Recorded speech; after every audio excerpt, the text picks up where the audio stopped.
Hello friends, आज मैं एक बहुत इम्पोर्टेंट डेटा स्ट्रक्चर का टॉपिक शेयर करने जा रही हूँ जिसका नाम है क्यू। तो नमस्कार, स्वागत है आपका मनीषा टेक वाइब्स में।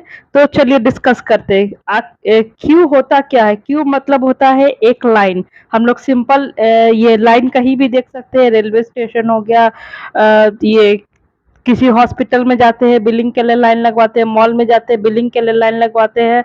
तो ये तो उस चीज को हम लोग यहाँ पर एक्सप्लेन करने जा रहे हैं। तो क्यू कैसा डेटा होता है? ये एक लीनियर डेटा टाइप होता है। तो इसमें क्या होता है कि इसमें एक साइड से ये डेटा आता है और दूसरे साइड से निकल जाता है। तो जिस साइड से ये डेटा आ रहा है, आप यहाँ पर देख सकते हैं कि जिस साइड से आ रहा है इसको बोलते हैं फ्रंट एंड, और जिसको ये जहाँ से निकल रहा है उसको बोलते हैं रेयर एंड। ठीक है। तो यहाँ पर एक साइड से डेटा आता है और दूसरे साइड से वो ये निकल जाता है। तो जहाँ से आता है उसको हम लोग डी क्यूइंग भी बोलते हैं, डी क्यू।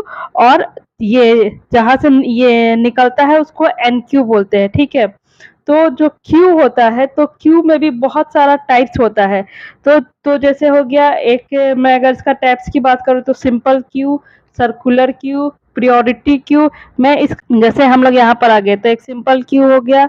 तो सिंपल क्यू में क्या होता है कि ये इसमें सिंपल चलता है, बस एक साइड से आ रहा है डेटा और एक साइड से निकल रहा है, इसमें कुछ लोचा नहीं है। फिर दूसरा हो जाता है सर्कुलर क्यू।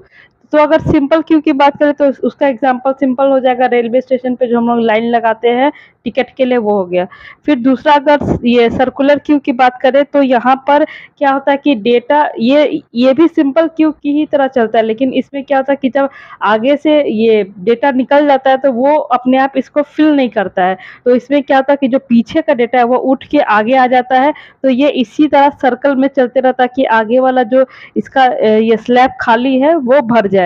फिर उसके बाद आता है प्रायोरिटी क्यू। अब प्रायोरिटी क्यू का मैं एक सबसे अच्छा एग्जांपल दूंगी कि अगर हम लोग का लाल किले में झंडा फहरा रहा है तो वहां पर क्या होता है कि लोग चाहे सबसे पहले ही क्यों ना चले जाए, लेकिन वहां पर कुछ जो सीटें होती है वो रिजर्व होती है। अगर वहां पे हमारे पीएम ये जाए तो उनके लिए सीट रिजर्व होगी, या और कोई मिनिस्टर्स आए या कोई सेलिब्रिटी है तो उन लोग का अलग अलग एक सीट फिक्स होगा। ठीक है। तो उस पर कोई नहीं जा सकता। बाकी फिर जो हम लोग जैसे लोग जाएंगे तो उनको उसके बाद प्रायोरिटी मिलेगी।